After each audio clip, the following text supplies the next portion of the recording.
Warriors ministry. இன்றைய வாக்குத்தத்தம் திருப்பாடல்கள் அதிகாரம் 27 இறைவார்த்தை 6. என்னை சுற்றிலும் உள்ள என் எதிரிகளுக்கு எதிரில் நான் தலைநிமிர செய்வீர்.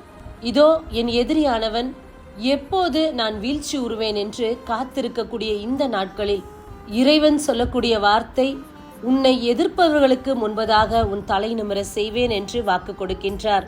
இறைவன் தாமே நம்முடைய ஒவ்வொரு காலடிகளை அவர் பொறுப்பெடுத்துக் கொண்டிருக்கின்றார். எந்த இடத்திலும் நாம் வெட்கப்பட்டு விடக்கூடாது என்று அவர் நோக்கமாயிருக்கின்றார்.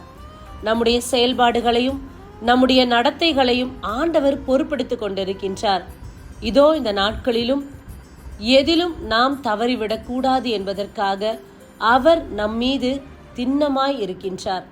நம்மை காண்கிற தேவன் நம்மை எதிர்க்கின்றவர்களுக்கு முன்பதாக நம்முடைய தலையை உயர்த்துவேன் என்று வாக்கு கொடுக்கின்றார். இறைவனை மட்டும் நம்பி பயணிப்போம். ஆமேன். God bless you.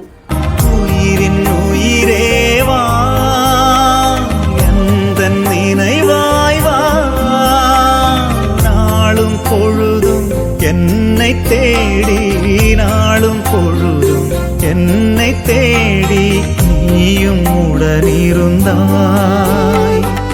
நீயும் உடனிருந்தாய்.